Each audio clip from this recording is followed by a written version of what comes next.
Well, welcome, ladies and gentlemen. Welcome to Apollopalooza. My name is John Barry. I'm the President and CEO of Wings Over the Rockies, and I have the honor and the privilege of introducing our guest speaker tonight. I know who you are, you know who he is, but let me just give you a couple of things that I think you'll see. You'll see a man with a sense of humor and a man who has done amazing things for this country, and someone who you're going to have an absolute delight in learning about and meeting tonight. So let me give you a little bit about a resume. Geologist, astronaut, university professor, former U.S. Senator from New Mexico.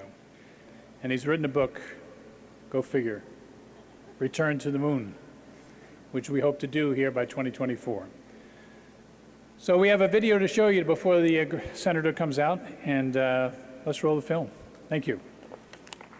But here's the thing. Like, for instance, have you ever heard of Harrison Schmitt? No. Okay. He walked on the moon. I didn't know that. Right.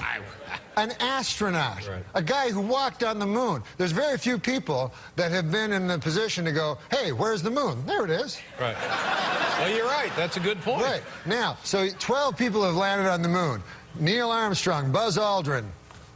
Who else? Right. So this Harrison Schmitt fella must be going, what the hell do I have to do to get famous? Yeah. Right? Meanwhile, the Kardashians, we know Khloe, we know... It's awful. Yeah, Lois. Lois Kardashian. All of them. We'll be right back with Norm MacDonald, everybody. Hey.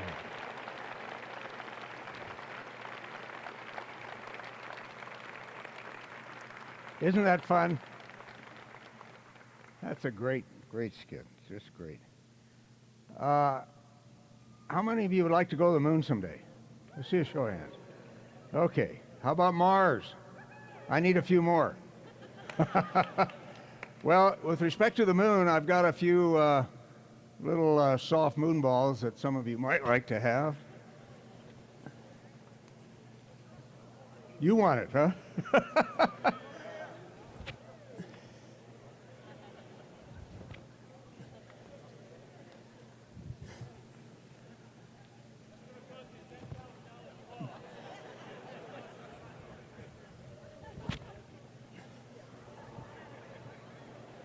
Okay, enough fun. Now let's get serious.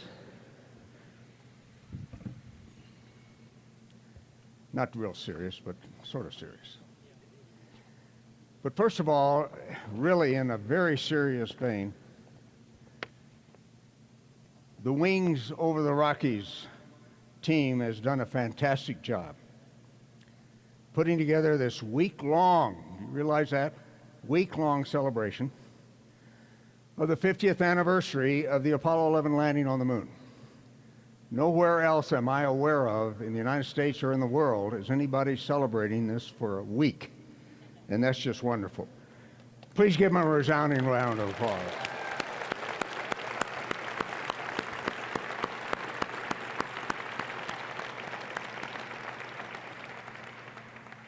Also, if you can possibly get a ticket, don't miss Tuesday, July 16th's presentation by legendary flight director Gene Kranz. As the ultimate insider, believe me, Gene will provide Mission Control's perspective on Apollo 11. It's a little different than the astronaut's perspective. In addition, Barbara Butler and Sue Bean will give the astronaut families' viewpoint on Sunday, July 14th. Now, as a moonwalking astronaut, I'm often questioned on many aspects of the Apollo 17 mission, as you might expect. One of the more frequently asked questions is, did you worry about the firing of the rocket you needed to come back home? Well, the short answer to this question is I did not worry at all. First of all, the dedication and competence of engineers and skilled workers to the job of designing and building our landing spacecraft, the Lunar Module Challenger, was absolutely remarkable, beyond my experience before or since. Secondly, there were several alternative electronic and manual ways to ignite that return rocket. Also, if we needed them, some of you will recognize this, if we needed them, we had jumper cables. I would need to go outside the lunar module, however, down the ladder, attach the cables of the jumper cables to a descent stage battery, and then hope that Gene would not leave without me.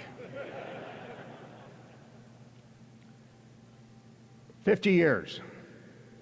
It's hard to believe that 50 years ago, this Saturday, much of the world was glued to the events taking place on our little neighbor called the moon. How many of you were old enough to remember where you were when Neil Armstrong said, "From the moon, one small step for a man, one giant leap for mankind"? My goodness, that's great. But I'm glad a lot of you weren't that old.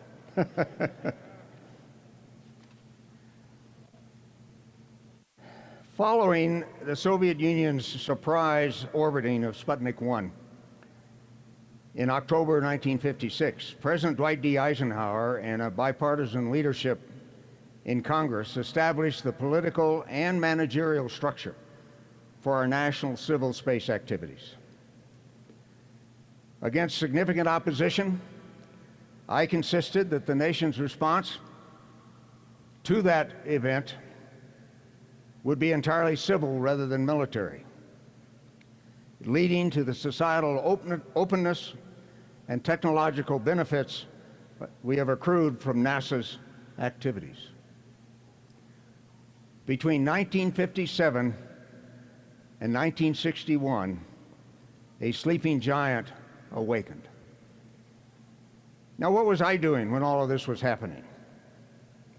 Field work around Eikfjord in Western Norway, working for my PhD.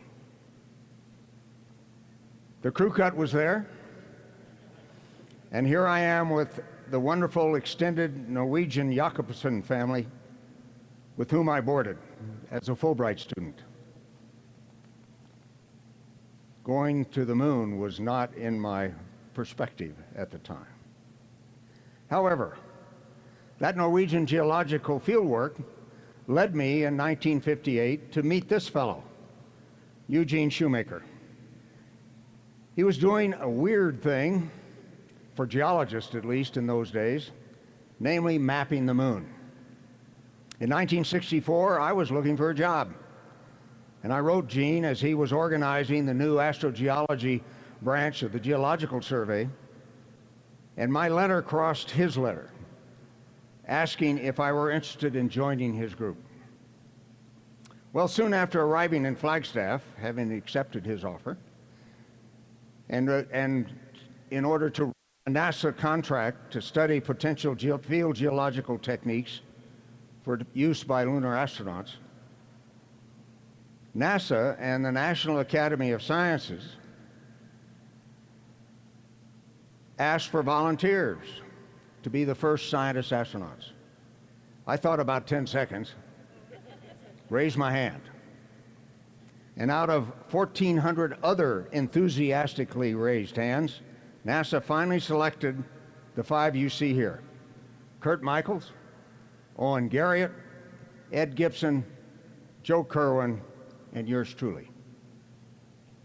My first task was becoming a qualified T-38 pilot, as you've already heard, with the training that was required by the United States Air Force. That was at Williams Air Force Base in Arizona. Remarkable professional organization, Air Training Command.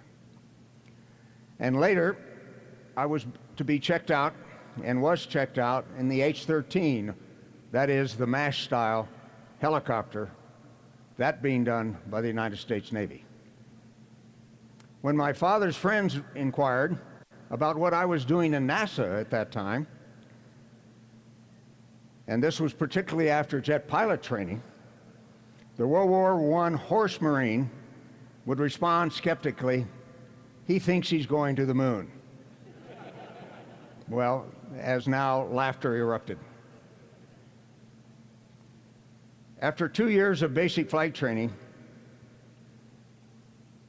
and then engineering education, stealing simulator time whenever I could, and creating the flight plans for the lunar orbit portions of the Apollo 8 and Apollo 10 missions, I joined the crew support for the Apollo 11 mission, and I joined it as a designated mission scientist, both to act as liaison between involved scientists and the crew, and also to look after the stowage of equipment in the descent stage of the lunar module. But also to make sure that in their hectic schedule, there was as much training as possible in the sample collection and experiment deployment that would be required. Here at Sierra Blanca in West Texas, Aldrin documents one sample while Armstrong collects another from the huge variety present in alluvium from the Guadalupe Mountains, much like the diversity we expected they would encounter once on the moon. The looming reality of Apollo 11 began to be felt with the rollout of its Saturn V rocket just a few months before launch. Training in the lander simulator became intense, with Neil flying as commander and Buzz monitoring flight trajectories and system status as lunar module pilot. The complicated panels before them are functional duplicates of those they would have in the lunar module during their landing on the moon. These simulators occupied hundreds of hours of our time and did it very well. Equally intense were Armstrong's practice flights in the Lunar Landing Training Vehicle, the LLTV, including his ejection due to a failed hydrogen peroxide fuel sensor. Neil took it all just as another day at the office. Literally, as I saw him in the hallway about an hour after this happened, and you would never know that anything had indeed happened. He was a special person. Well, launch day arrived with one of Lou's great steak and egg breakfasts in the crew quarters at the Kennedy Space Center. I also enjoyed one of these breakfasts 3.5 years later. Here our boss, Deke Slayton, reviews the launch weather forecast with the Apollo 11 crew. After the long process of suiting up and beginning the oxygen pre-breathe to flush nitrogen from the blood, the crew took the traditional walk through the halls to the elevators to the van for the ride to Pad 39A. In the early morning light, the famous Kennedy Space Center Eagle's Nest would have been visible to the crew riding north on the Kennedy Parkway toward the Vehicle Assembly Building and Launch Control Center in the upper right of this image.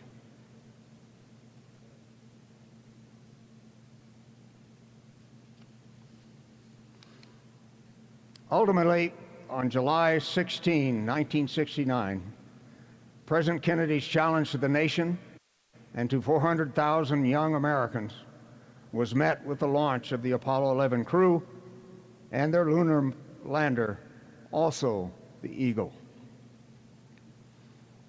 4 days later, the Eagle was in flight on its own. And shortly, its shadow lay on the moon at Tranquility Base.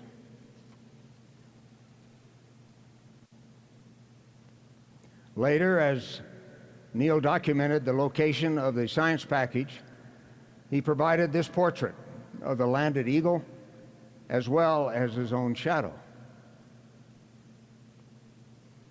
With the stars and stripes flying on the cratered plains of tranquility and the full benefits of Apollo realized, the crew went to work on other tasks.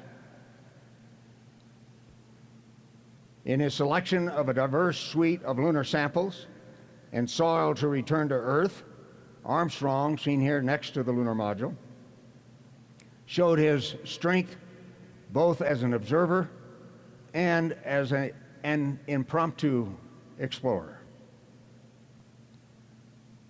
Later, Neil told me that in response to my question,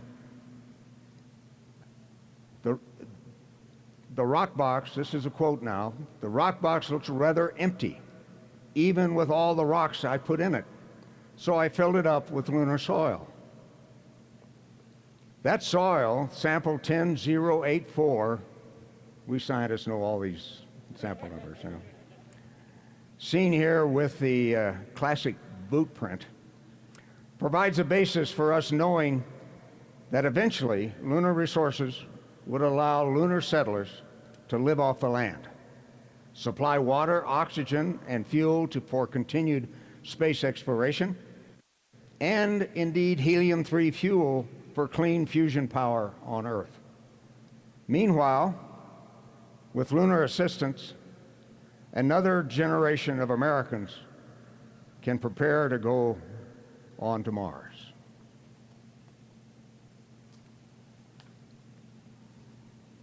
Meanwhile, Buzz Aldrin retrieved the two fundamental scientific experiments I persuaded NASA to develop and fly on Apollo 11, a seismometer and a laser retroreflector.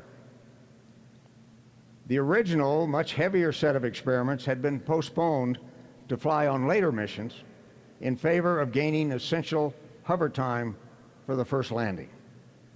And believe me, we used it all.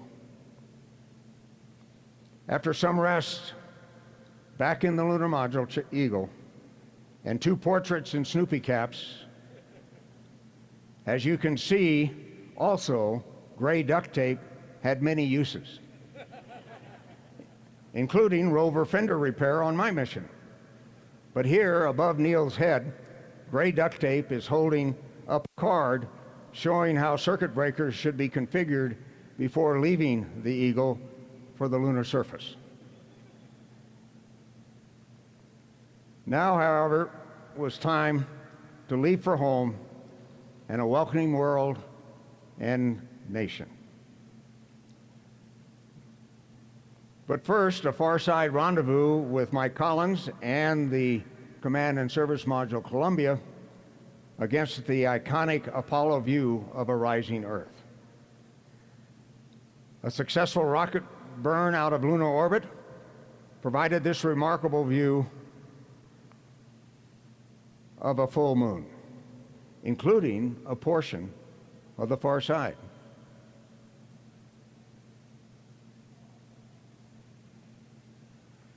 Let's see if I can make this work. Tranquility Base, if you can see it, is down in the lower part about where I put the laser pointer.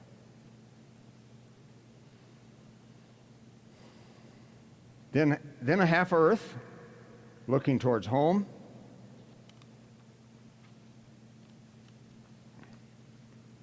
And after 3 days, splashdown near the waiting carrier, the Hornet. After the tedious transition into the unreality, believe me, of biocontainment suits, a helicopter pickup provided a short ride to the hangar deck of the Hornet and a 2-week quarantine in a modified Airstream trailer. President Nixon was there on the Hornet to greet and thank the crew, while the celebration continued in Mission Control, as well it should have. They did an outstanding job. Almost 50 years later, the Lunar Reconnaissance Orbiter took this image of Tranquility Base, showing no resolvable changes since Armstrong and Aldrin left. The unlabeled arrow points to Neil's spontaneous and initially unreported trek to Little West Crater. LRO also took this image of Apollo 17's landing site in Taurus-Littrow, where I explored for over 22 hours during 3.5 years after Apollo 11. In this image, you can see our foot trails and rover tracks very clearly, in addition to the Challenger's descent stage and the waiting rover, waiting for someone to go and charge its batteries. The Valley of Taurus-Littrow on the moon is a magnificent place. It is deeper than the Grand Canyon. Its walls 5,300 feet high on the north and nearly 7,000 feet high on the south. There are only about 4 miles between these valley walls and at the narrowest point. And that narrowest point is where we landed. The steep rock debris-covered slopes on these massifs were brilliantly illuminated by a sun, brighter than any sun that you have imagined, seen against a blacker than black sky. Of course, anytime you wanted to look at home, the Earth was always positioned just over the valley's south wall, only 250,000 miles away.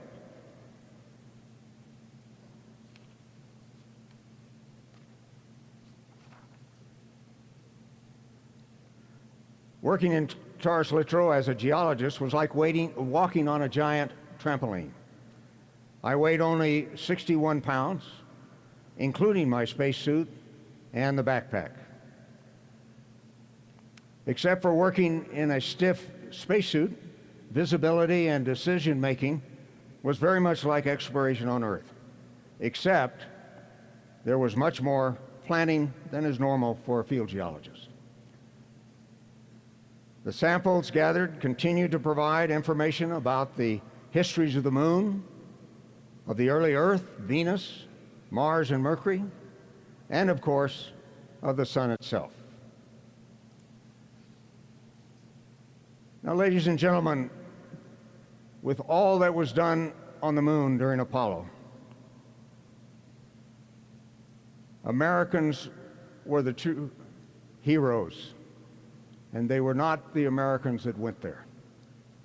Supported by their families, they had the patriotism, the imagination, the stamina, and indeed courage to work the 16-hour days, seemingly 8-day weeks, necessary to make missions to deep space safe and successful. Most of these young men and women were in their 20s, literally in their 20s. They included dedicated skilled workers, engineers, administrators, scientists, like, for example, Roger Viziolis and Bill Winquist at Grumman Aircraft, who in the cadre of engineers at Bethpage, New York, worked around the clock through test after test to give us the lunar module, including the Challenger that took Apollo 17 into the Valley of Taurus-Littrow on the Moon. Now, I believe Bill Winquist is with us tonight. Bill, are you out there? Give him a hand. Very good.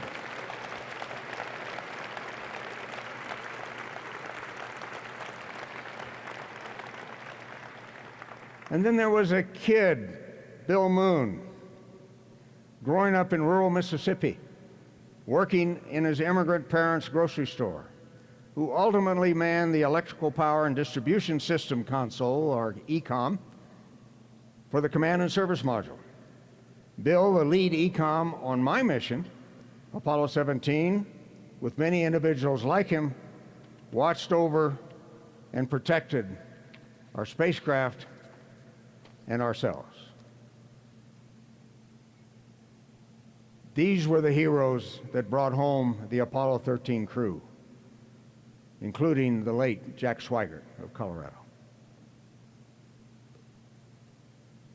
John Llewellyn, a physicist and Marine veteran of the Advance to the Sea from the Chosin Reservoir in Korea, was Mission Control's Flight Dynamics Officer, or FIDO, one of Apollo's most legendary and uncontrollable characters. John was a member of my Lunar Mafia group that stirred up NASA's planning every once in a while. With John's help, we successfully argued, believe it or not, for a change in the targeting for Apollo 10 that ultimately meant Apollo 11 would land at Tranquility Base. Landing Apollo 17 on the far side of the moon, however, was one of our more quixotic projects. Maybe next time.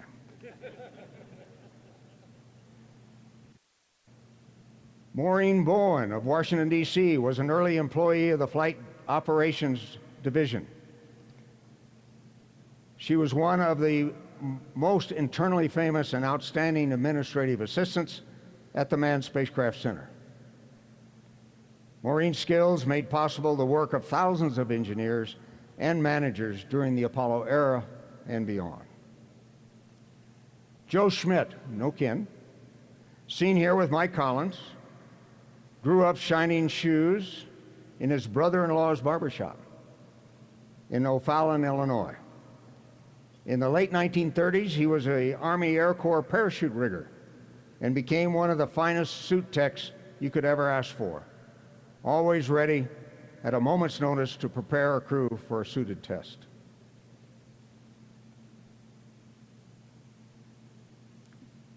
Flora Lowe's and Poppy Northcott, who with the team in mission planning and analysis, calculated the trajectories and star alliances updates needed for flights to and from the moon, as well as between the Earth and Mars as early as 1968.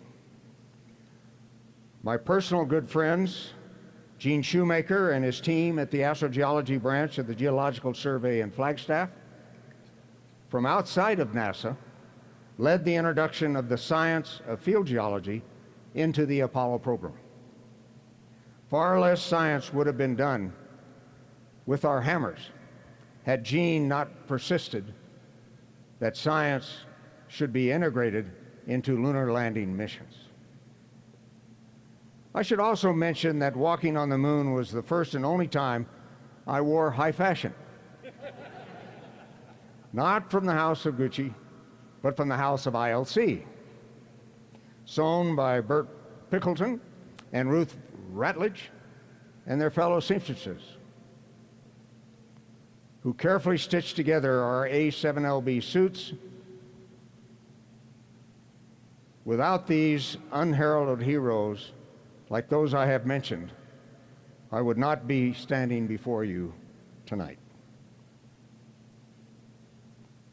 Ladies and gentlemen, Apollo set a standard now to be exceeded by new generations of young explorers and eventually settlers of space, beyond the Earth, and who knows how much farther.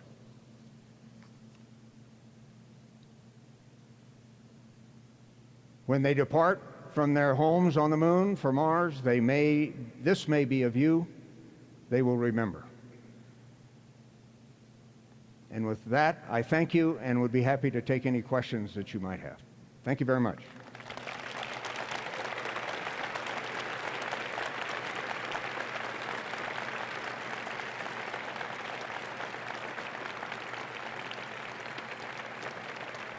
Thank you.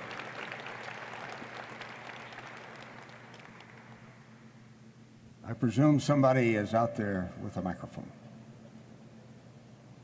because I can't see a thing.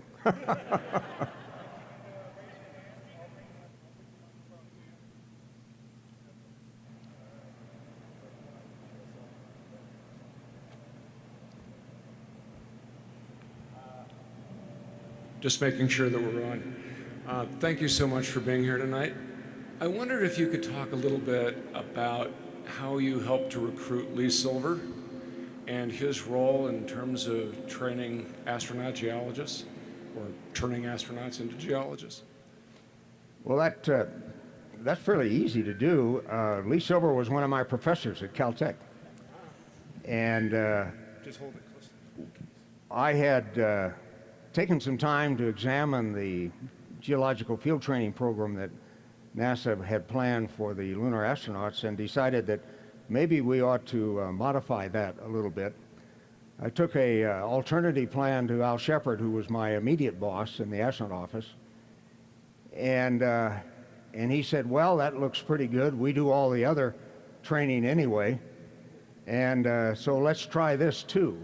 And what it was basically a simulation-based training. And with that new program, we would take the crews out for a week every month. That's quite a bit of time. But we'd put them on a geological site seemingly relevant to their mission, to the degree we knew their relevancy at any given time, and train them with the equipment that they would be using on that mission, specifically on that mission. But I needed some mentors for the crews. And so I gave Lee Silver, Richard Johns, two of my professors at Caltech, calls and said, will you all join up? I didn't ask them how they were going to pay for it, believe me. And they both said yes, and helped a great deal. They both were excellent scientists, well-renowned in their fields, as well as excellent field geologists. And so they were able to connect with the crews that they worked with, and that really made a lot of difference in how well that suite of samples we now have turned out. The 6 landings on the moon brought back 850 pounds of moon rocks. My own mission brought back 240 pounds. And that's a gift that keeps on giving. Rocks we worked on 50 years ago can be looked at again with new technology, and we'll learn new things, as well as the human brain never stops thinking. And it is really remarkable. The Apollo missions really never stopped because of those samples and the data that came from the deployed experiments. Now, they didn't keep operating forever, but they did collect an awful lot of excellent information. And the retroreflectors, I mentioned that early on, were actually deployed on 4 missions, and there's one Russian spacecraft that has one on it. And that is telling us new dynamic information about the moon and its internal structure continuously. So it really was a remarkable effort in science for a program that was never intended to be science. And there are a few people in NASA that deserve credit for allowing the science into the program and for helping it mature, George Lowe being one of the principal ones. Yes? I'm a school teacher, and I got a Thank you very much. Let's hear that.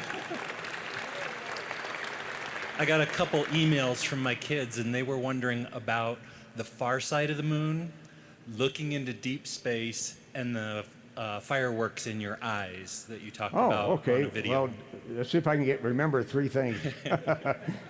The far side of the moon is quite different than the near side, primarily probably because of an offset in the center of mass and center figure of the moon.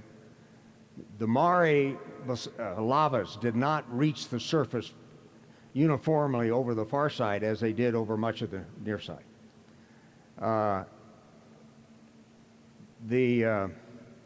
Looking out into deep space, when you're on the far side and in the dark, is just a lot of black. But if you turn out all the spacecraft lights, let your eyes adjust, then it becomes a magnificent display of the galaxy. Just no question about it. And as you approach sunrise, you start to see these streamers coming up from the sun. And as just before sunrise, each one has a spike of brilliant light in it. And then, of course, you look away. And the flashes in your eyes. Very interesting. The previous crews had reported these flashes. and it is generally assumed that they're what we call brimstollen radiation due to the heavy, what they call high Z particles of the galactic cosmic rays that are going through your vitreous humor in your eye. Is that more than you wanted to know? At any rate, for Apollo 17, we designed an experiment and where we would put on blindfolds to make sure we were fully dark adapted on the way to the moon and then do it again on the way back, fully expecting that we would see the same thing both directions. And indeed, on the way to the moon, those flashes really are spectacular. They are like a fireworks display, believe me. We saw them, and as expected. Coming back, didn't see a thing. So that strongly suggests that the galactic rays flux within the vicinity of the Earth, at least, is not isotropic. That is not coming from all directions. Beyond that, I can't tell you anything else. Any other questions? I was wondering what was your favorite look at part that about suit. being on Where did you get that? Johnson Space Center? Johnson Space Center. You know, we used to call that the Manned Spacecraft Center, okay? I was wondering what your favorite part about being on the moon was. The favorite part? Well, I have to say that my favorite part was being a geologist on the moon, okay? That was my profession, is my profession, and I still practice it. I'm still writing papers and doing that kind of thing. But to be there and actually do the field work in something that you knew something about and to learn new things continuously for 22 hours was really a magnificent opportunity. And that really was my favorite, I think. Of course, the honor and privilege of actually being an Apollo astronaut and being on the moon is incredible. And to have been part of that whole experience, basically part of every mission that ever flew to the moon, was something that I would treasure forever. Thank you very much for asking.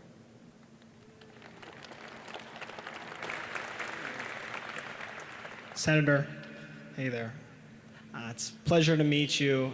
A true American hero. Thank you for everything that you've done. My question for you was, in terms of not all of us will be able to go to the moon as much as we'd love to. Hey, we're working on it. I know. I like to be optimistic. I'd love to go myself. Out of all the places you've been to on the Earth, through all your geological experience, what is the most similar to the moon or the lunar surface, if there can be a comparison? Also, thanks for the reference with the vitreous humor. I worked in eyes for a long time, so appreciate it. Yeah, not many people hear that word very often. Well, I would have to say that these alluvial fans that come off the mountains of the West, and also glacial till that has accumulated in the Midwest and also in the mountains, where large areas have been sampled by glaciers that give you a diverse mixture of rocks, is probably the closest thing, at least to the what we call the Lunar Regolith on the moon. That regolith has been produced, the debris layer on the moon has been produced by billions of years of impacts of meteors, asteroids, comets, and the like. And so you have a very diverse suite of samples there, and you have a diverse suite of samples elsewhere. Now, one sample that I found and that we collected, some of you have heard about the orange soil. It turns out to have been volcanic ash. We see volcanic ash here on Earth all the time. We just were treated to some major eruptions in Hawaii recently that got a lot of publicity. And but on the moon, two things happen that are different than here on Earth. Number one, the eruptions, what we call pyroclastic eruptions of magma into at the surface, are in a 1/6 gravity environment, 1/6 of Earth gravity. And number two, they're into a very, very hard vacuum, space vacuum. And so what happens is you get, because of the vacuum, you get an immediate dispersal of the magma into little tiny spheres, little tiny. They're less than 40 micron. You can't see those. And we didn't see them when I discovered it. That's why we didn't know it was ash to begin with. and then in 1/6 gravity, they're dispersed in very large directions, very long distances away from the eruptive site. So it is different, but that is also something that we found on the moon. The lavas on the moon are similar to lavas here on Earth, the magnesium and iron-rich lavas here on Earth, except that they are very rich in titanium. And some of them are, some of them aren't. But most of the ones that Neil and I collected are rich in titanium. But they're lavas, and once you get very deep within those lavas, they are going to act very much like they do here on Earth. So there are some similar things, but for the most part, we don't see the kind of things you see on the moon. In fact, the most important discovery I think the Apollo program gave science was the fact that very early in the history of the solar system, and therefore in the history of the Earth, these huge impacts were occurring. The first billion years of Earth history was extraordinarily violent. Well, what else was happening during that first billion years? Complex organic molecules were getting organized and life was forming, ultimately. So that's new insight. We didn't know that. We never even thought of that until the moon gave us that kind of information. So from a scientific perspective, that is, I would say that's the #1 contribution. Many others, but that's #1. Where are we? Hi, Senator Harrison. Thank you for coming here today. Thank you. I'm a science journalist. I have 2 questions for you. The first, what was your most memorable experience during your service as an astronaut for NASA? And the second, I'm an Israeli journalist. I recently covered the first Israeli mission to the moon, which succeeded depending on who you ask. What kind of... I think it succeeded. You do? Yeah. So do I. Yeah. It may not be talking to us, but the fact that Israel was accomplished getting it into a trajectory to the surface of the moon was magnificent. And thank you very much. What do you think, what would you say to future small countries who have ideas of reaching the moon? Because as you were explaining before, not a lot of people understand how much work and effort went into these lunar missions. Well, in answer to your second question, I think it's important for those of us who were involved and have been involved in other programs since Apollo to talk about it, particularly talk to young people, because these are young people programs. I've tried to make that point. It really is. You need that kind of imagination and stamina and courage in order to accomplish these kind of things. The most memorable moment in the Apollo program, well, had to be my flight. I mean, the whole thing was a memorable moment. 13 days going to the moon, exploring and coming back, there wasn't a dull moment all the way along, believe me. Now, one other thing, though, that I will always treasure, and that is that Frank Borman, when he was preparing for the Apollo 8 flight, called me into his office and asked me if I would do the flight planning for his mission of the orbits around around the moon. They did 10 orbits around the moon. And that really, I felt very complimented and went to work on that and enjoyed that very much. It gave me a lot of T-38 time between Houston and Florida, believe me. And I enjoyed that too. It's hard to find any part of that whole experience, 10-year experience, that right now I can complain about. We got some microphones over here? Astronaut Schmitt. Yeah. What a great, fantastic honor it is to be here in your presence. It's fantastic. So I had a question for you.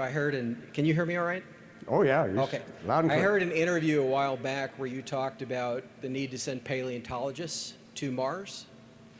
And the question that I have is, did you see anything, in your opinion, on the surface of the moon, like complex biological fossils that you would interpret in that manner that caused you to think that we should send paleontologists to Mars or that sort of thing?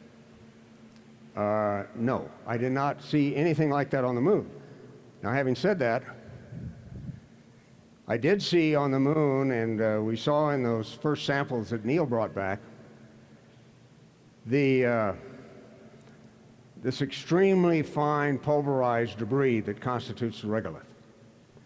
And that started me thinking, if that was also forming on the Earth in a water-rich environment, what would happen? Well, we know what would happen. You'd get a lot of clay.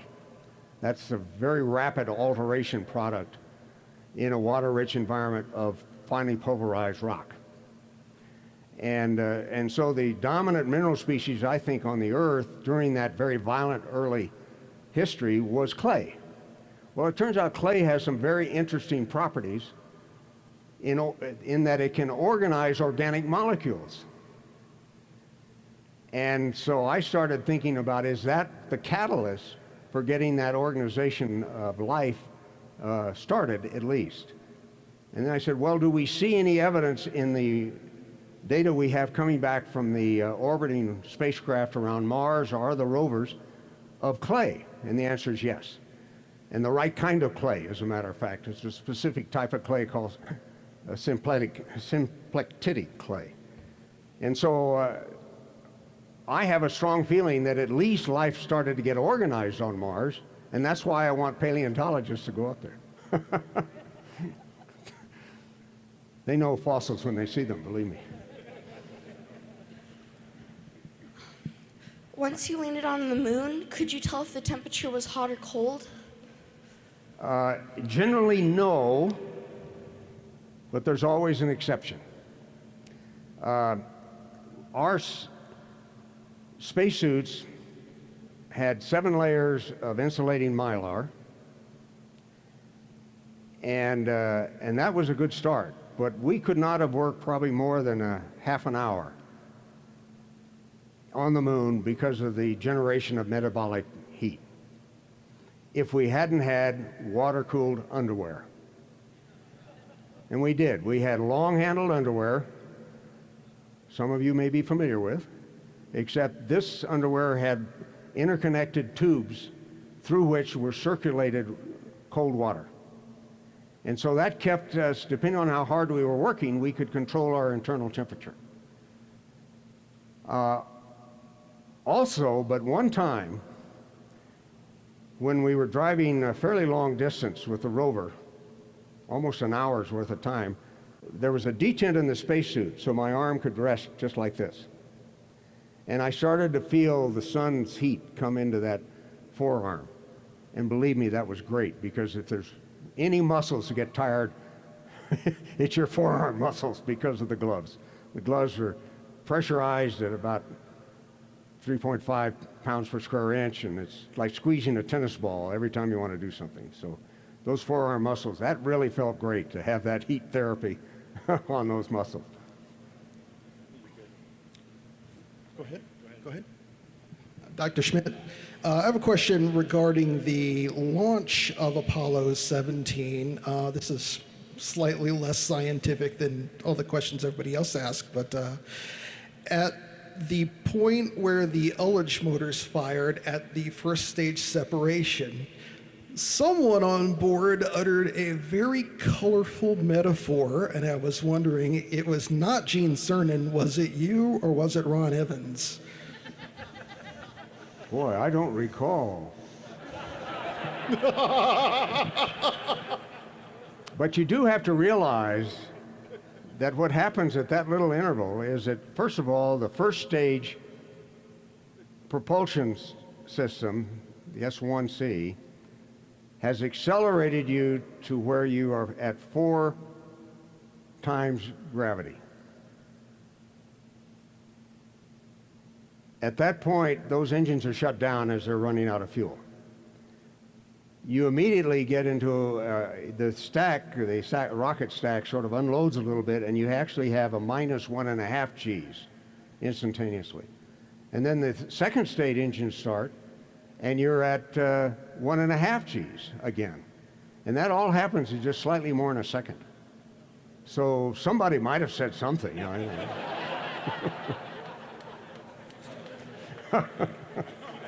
Yes, sir.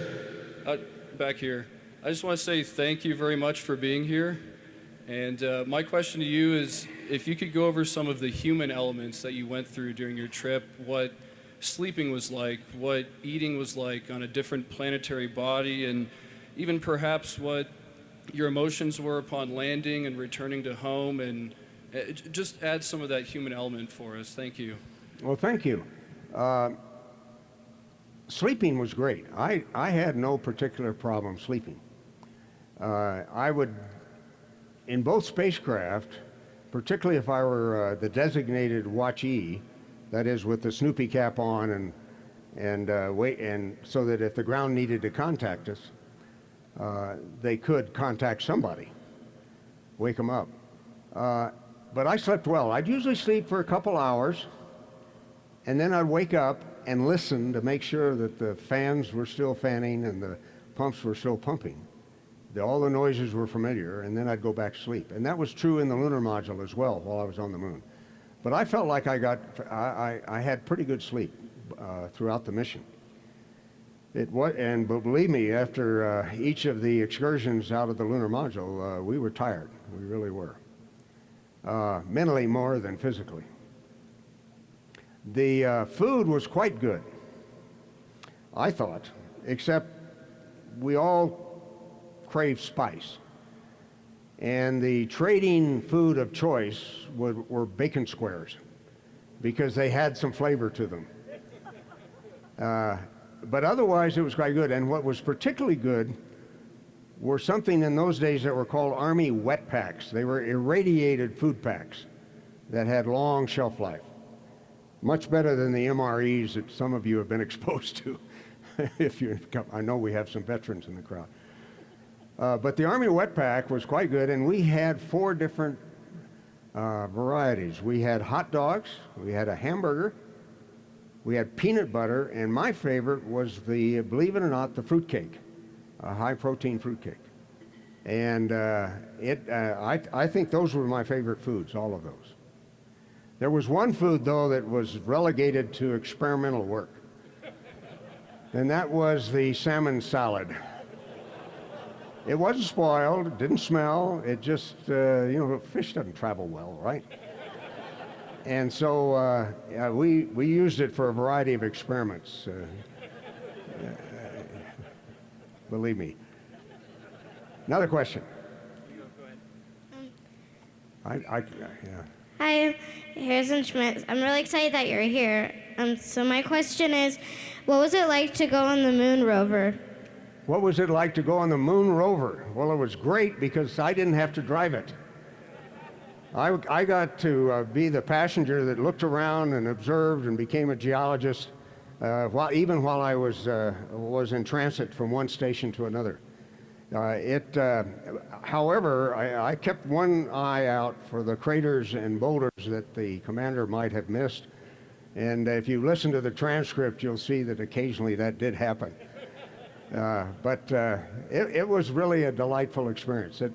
We could go about full out, as long as you kept your eyes open, you could go about 11 or 12 kilometers an hour. Now, that doesn't sound like very much, but believe me, in 1/6 gravity, when every time you hit a bump, you're off the surface for a little while, it's plenty fast. One time, coming down off a steep scarp, on the second excursion, we actually think we hit about 18 kilometers an hour, and that was too much.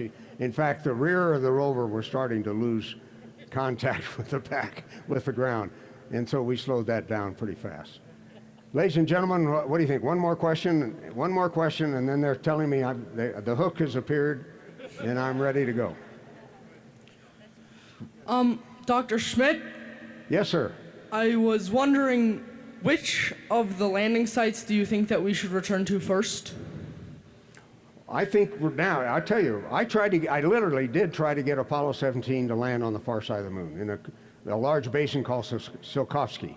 We had it all worked out, and I finally, walking down the hall, Chris Kraft, who was my boss, real boss, he's the director of the Johnson Space Center at the time, or the Manned Spacecraft Center, he said, forget it. I knew exactly what he meant, and so I forgot it. But I've changed my mind. I think the next set, probably, of of human missions for scientific purposes probably should be a trade-off between something near the South or North Pole, where there may be permanent shadowed regions that have a variety of volatile elements in them, not just water, but a variety, or the South Pole Aitken Basin, where the Chinese have landed recently. But a human mission to that area, several human missions to that area, are going to tell us a tremendous amount about the interior of the moon and the effects of these very, very large impacts. The South Pole Aitken Basin is 2,500 kilometers in diameter. It's a huge thing. There's another basin that's 3,200 kilometers in diameter, but it's so old that it's awfully hard to see where you would gain new information about it. But you can see the effects of it throughout the front of the moon. Thank you very much, ladies and gentlemen. Enjoyed it. I got something to give you. All right. Thank you. You're good. Thank you. Appreciate it.